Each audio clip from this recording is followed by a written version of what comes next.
Baik ya, hari ini kita akan membahas bab yang kedua, yaitu prinsip induksi matematika.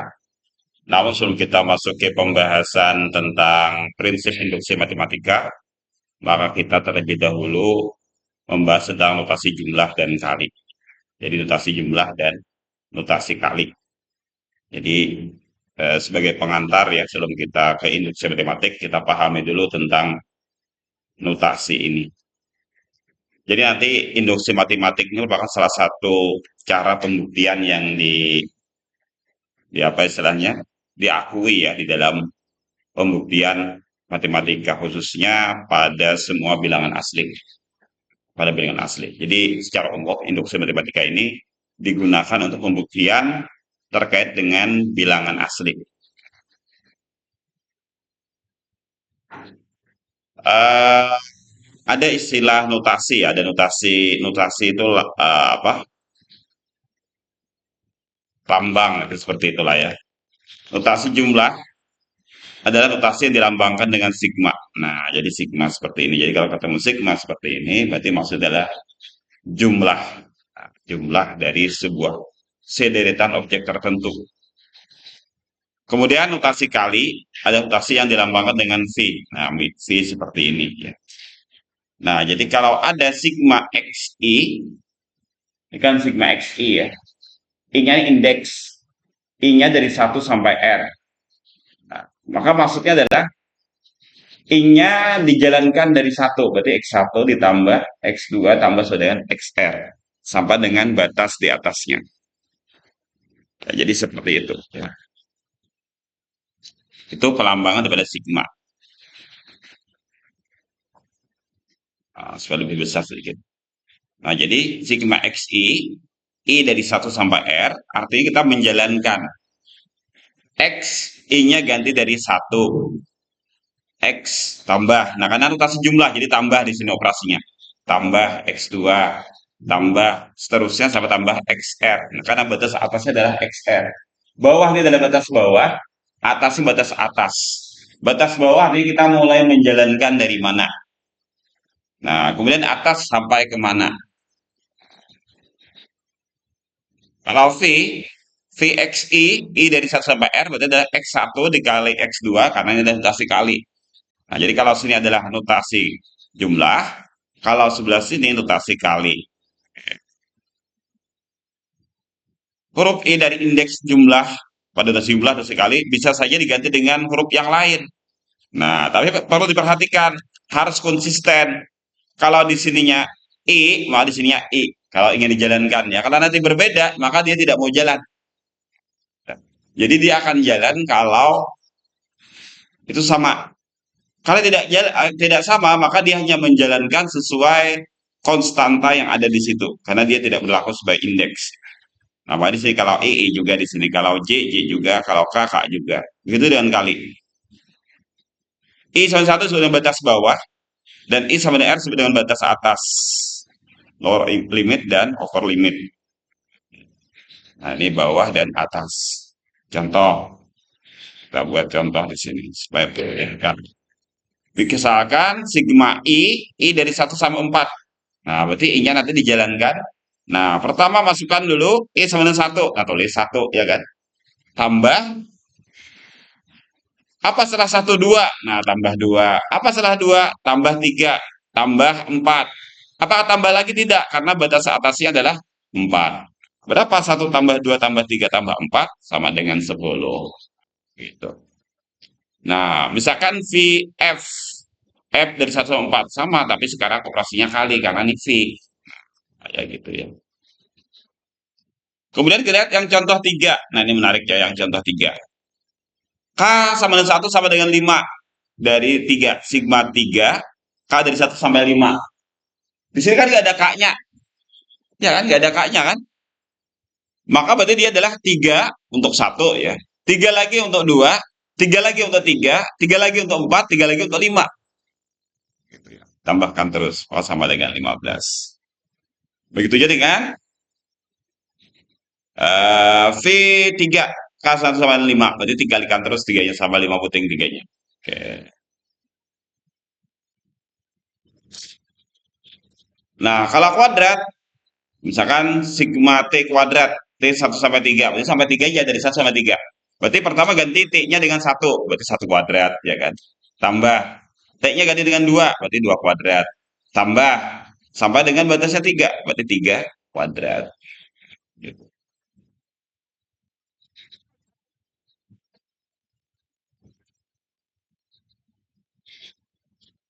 Nah, batas bawah dikatakan tidak mesti harus dari 1. Contohnya ini. Ini kan mulainya dari 3, ya kan? Nah, sigma I dari 3 sampai 5. Berarti adalah 3. Nah, 3 ini yang pertama karena 3 ya. Tiga kan 4 tambah 5. Nah, begitu. Kenapa? Karena batas bawahnya 3. Nah, ini batas bawahnya 4 sampai 6. Dari 2T kurang 1. Berarti 2 kali 4 kurang 1. Nah, ya. Ditambah 2 kali 5 kurang 1. Ditambah 2 kali 6 kurang 1. Begitu. Oke.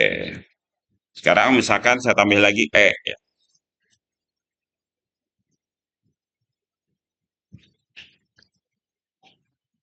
Nah, E misalkan,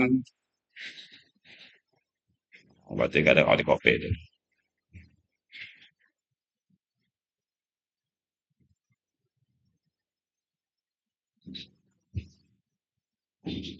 Sigma, mana sigma?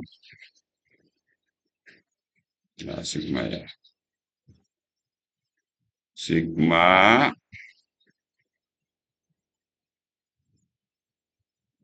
nah salah pilih sigmanya. Salah pilih sigmanya. Sigma yang kan seperti itu bentuknya. Pakai mouse saja lagi. Nyaman.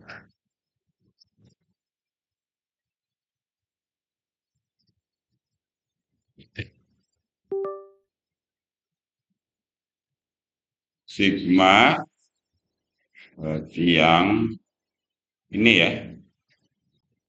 Oh, kok itu sih munculnya? Sigma yang ini Pak. Muncul. Nah, sama.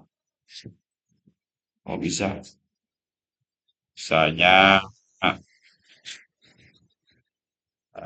ini saya tulis N sama dengan 1 sampai dengan 3. Di sini kita isi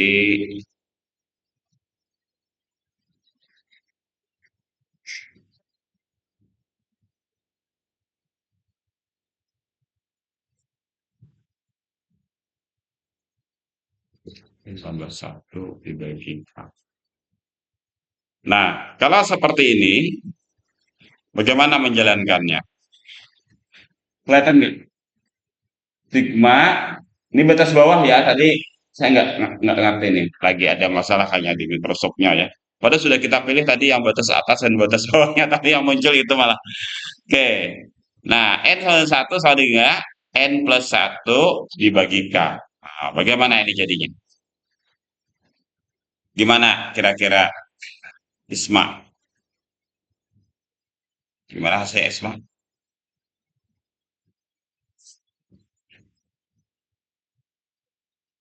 Maka dia sama dengan apa? Maka dia sama dengan, nah kita jalankan saja. Berarti kita menjalankan per tadi ya. Per. Nah, pertama apa dulu? Masukkan 1 dulu, ya kan di atas ini kan, karena N-nya ganti dengan 1. Berarti apa? 1 tambah 1. Bawahnya apa? Nah, bawahnya tetap K. Ya kan? Bawahnya tetap K. Nah, ditambah. Nah, jalankan lagi kan 1 sudah. Setelah 1 apa? 2. Nah, hasil lagi di sini berarti 2 tambah 1 per K lagi ya. Kemudian tambah lagi, iya 3 tambah 1. 3 tambah 1 dibagi K. Apakah dia lanjut lagi? Stop ya. Oke, kenapa stop? Karena dia hanya sampai 3. Oke, hasilnya berapa ini? Coba, berapa hasilnya? Berapa hasilnya? Sama dengan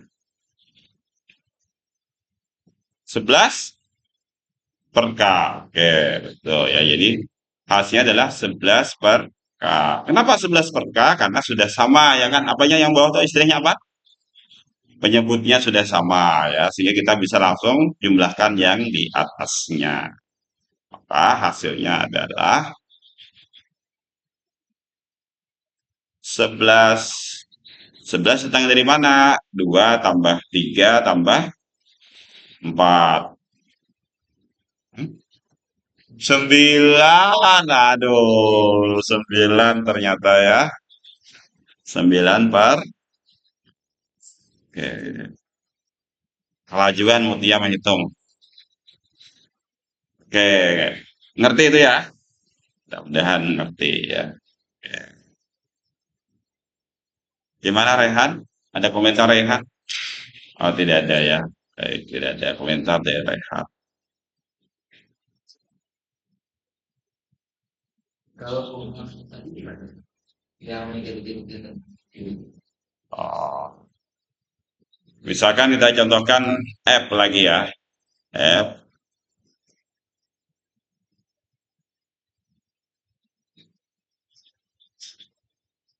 Oh, question. Sigma.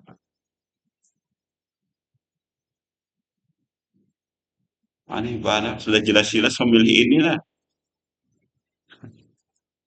Yang keluar itu. Ah, bisa di sini R ya.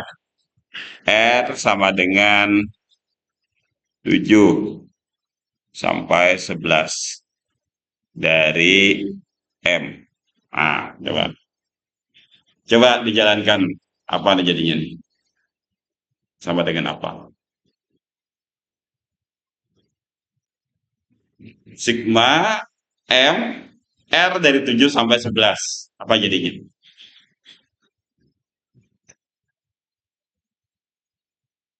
Ayo, gimana? Berarti M pertama untuk siapa? Untuk 7. Tambah M untuk 8. Tambah M untuk, nah, tambah M untuk, ya, tambah M untuk, masih lanjut atau stop? Stop. Berarti hasilnya berapa? Sama dengan 5M. Ya, ya kan? 1 meter, tambah 1 meter, tambah 1 meter, tambah 1 meter, jadi 5 meter. Kan begitu ya. Ngerti, si Rehan? Kenapa dia cuma ditulis M? Karena tidak ada tempat untuk R-nya di sini. Iya kan? R-nya di mana coba? Gak ada tempat tuh R. Hanya ada M kan? Nah, maka dia berjalan saja tetap yaitu pertama tulis 7, tapi 7-nya dalam bentuk M. Kenapa? Karena dia tidak ada tempat untuk R-nya. Beda kalau MR. Kalau MR berarti 7M tambah 8M tambah 9M tambah 10M sampai 11M. Kalau ada tempat R-nya. Kalau misalkan M indeksnya R berarti adalah M1, M7, M2, apa? M8 dan seterusnya. Lihat posisi R-nya ada nggak di situ? Ya, nggak ada kan di situ R-nya. Nah, karena nggak ada R-nya, maka dia menjalankan M. Baik, ada pertanyaan? Oke, tidak ada pertanyaan. Nah, kita coba di sini buatkan soal unik tentang sigma.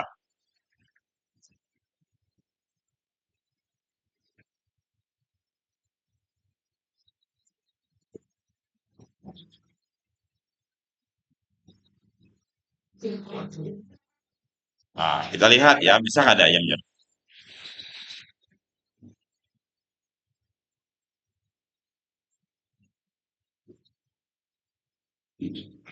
Ada sigma bolong-bolong. Sigma Ada sigma bolong-bolong ya. Dikira rumah aja yang bolong-bolong ya, ternyata atau baju yang bolong-bolong. Ternyata sigma juga ada yang bolong-bolong. Coba kita perhatikan ini ya. Kenapa dia jadi 35?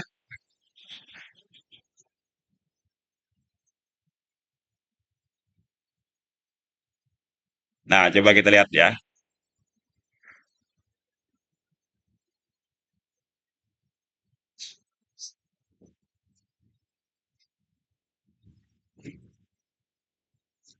Nah, sigma 2K plus AK sama dengan 35. Diketahui jika A1 adalah 0, A2 sama dengan 0, A3 sama dengan 1, A4 sama dengan 0, dan A5 sama dengan 0. Tentukan.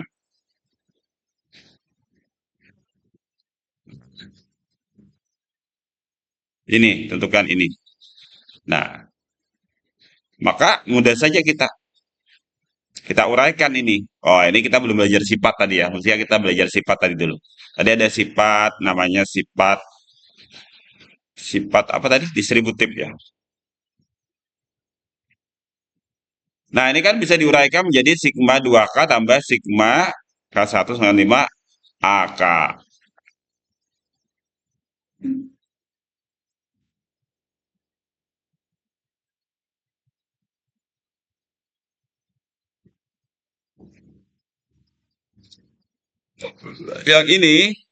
Yang ini berarti 2, kemudian 1 ditambahkan sampai dengan 5.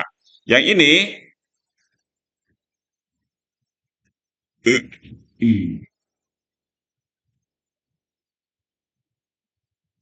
karena sudah diketahui, nah, maka di sini kalau kita ingin mengetahui sigma AK-nya, berarti hasilnya adalah 5. Nah, sigma AK-nya adalah 5. Benar nggak itu sebenarnya? Mestinya salah ya, mestinya ya. Karena di sini A1-nya 0, A2-nya 0, A3-nya 0. Kalau dijumlahkan ke 5-5-nya ini kan cuma satu hasilnya ya. Cuma yang jadi kendala itu di sini ada keterangan dia sama dengan 35. Nah, berarti yang ini tidak terpakai ya kan? Ini tidak terpakai. Oh, jadi sini bolong-bolong ya, makanya jangan terkecoh. Nah, mau dijumlahkan A dan B adalah satu bukan 5. Di mana keunikannya soal ini menyoroti pentingnya konsistensi data. Soal menjadi unik karena data AK yang diberikan berkontradiksi, ya kan kontradiksi kan ya, dengan hasil menjawab sigma. Maka di sini kalau ada diberi soal seperti ini, maka kita perlu kritisi. Wah, ini ada soal yang tidak konsisten namanya. Ya. Jadi bagi kita atau siswa yang kritis, wah itu salah tuh Pak. Nah, padahal kan kita kan langsung bisa sigma sini, ya kan? Sigma ini ya. Nah, sigma ini kalau kita hitung, maka ketemu cuma satu, ya kan? Ya, karena 0 tambah 1 tambah 0 kan? Nah, satu. Tapi di sini diketahui bahwa ini tambah ini adalah 35. Berarti kalau supaya sesuai dengan yang diberikan, berarti mestinya sigmanya ini sama dengan 5. Tetapi ketika dihitung langsung, dia hasilnya satu. Maka ini namanya soal yang kontradiksi. Ini adalah kontradiksi. Nah, ini tidak konsisten, berarti soal yang diberikan ini adalah tidak konsisten. Jadi harus sampai ke akhir sini. Nah, jadi kalau guru di sini melatih peserta didik untuk bersikap kritis sebenarnya. Jadi soal-soal seperti ini supaya mendengarkan nanti pasti ada protes dari siswanya. Pak, kok hasilnya jadi beda? Nah, maka yang atas sama yang bawah kok beda? Nah, disitulah dituntut kekritisan. Oke. Nah, ini ada lagi sigma dan suku tengah. Untuk N sama dengan 7.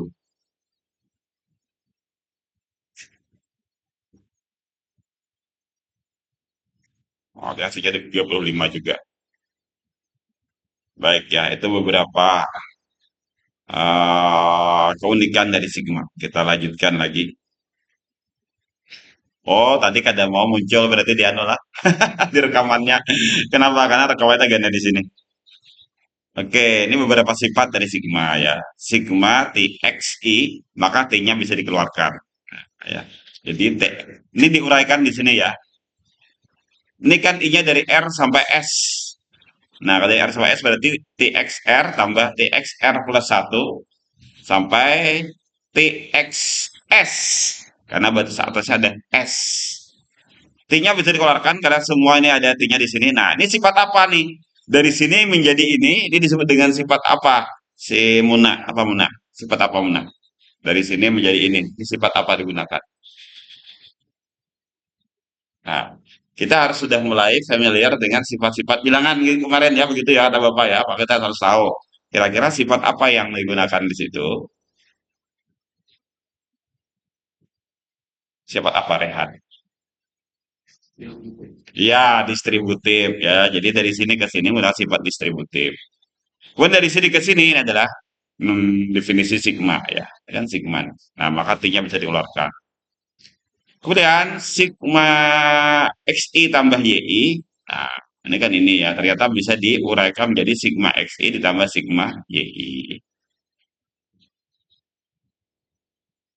Kemudian sigma, oh ini menarik lagi nih ya. Ini XI YJ. Nah, XI YJ. Nah, ternyata ini bisa diubah menjadi sigma XI dikali dengan sigma YJ dengan batasannya masing-masing. Bagaimana uraiannya? Ini uraiannya. Nah, ini uraian. Pertama diuraikan yang di dalam sini dulu. Nah, ini kan diuraikan yang J dulu ya. Yang J ini berarti Y-nya yang jalan. Karena J itu ada di Y. J itu ada di Y. Nah, ini sigmanya. Jadi diutamakan dulu yang sebelah sini dulu diselesaikan. Nah, ini kan pasangannya ke sini ya.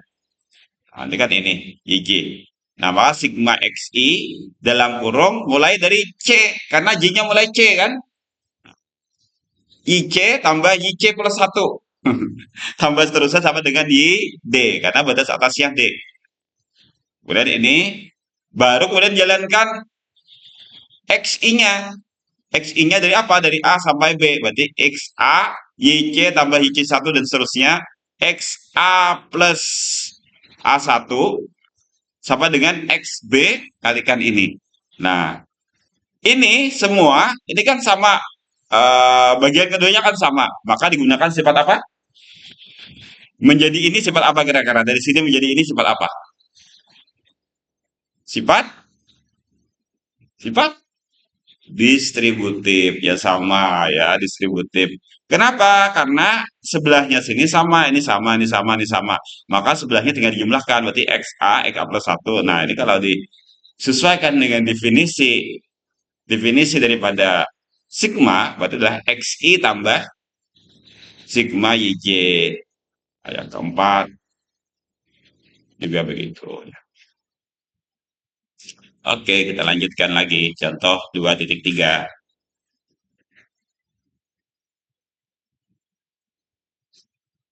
Sigma 2XI. Sigma 2XI.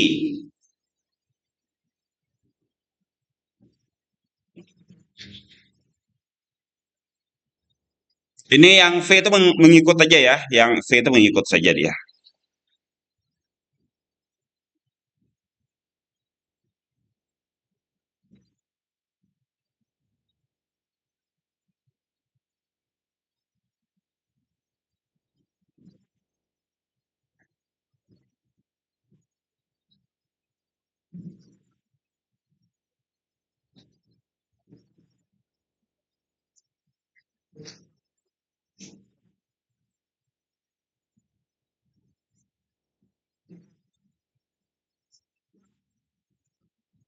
Nah, ini contoh yang A sigma 2XI.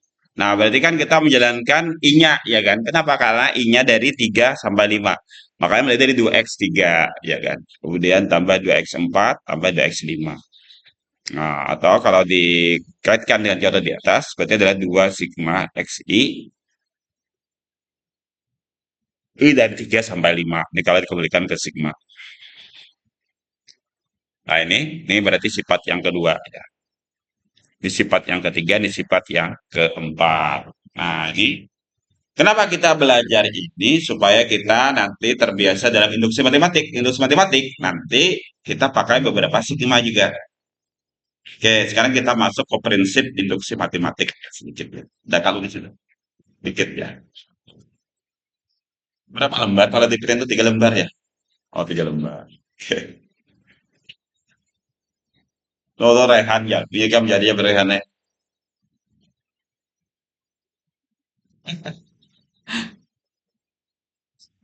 Oke. Prinsip induksi matematik. Nah, prinsip induksi matematik itu cuma dua, ya, cuma dua langkahnya, yaitu satu anggota S, kemudian yang kedua K anggota S berakibat K tambah satu anggota S. Maka S memuat semua bilangan asli, yaitu S sama dengan N. Nah, artinya di sini pembuktian induksi matematik itu hanya dua langkah saja dalam pembuktian. Nah, sedikit ya, tidak susah berarti mudah saja. Nah, bukti ya. Yang pertama, misalkan S subset ya. Sudah belajar himpunan kan kemarin belum ya? Belum ya, masih logika ya.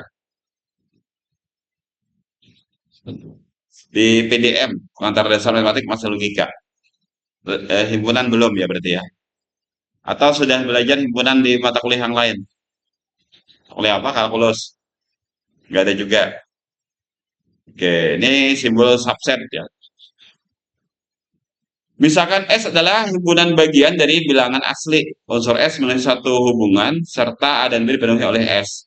Harus buktikan S sama dengan N. Untuk buktikan S sama dengan N dilakukan pembuktian tak langsung.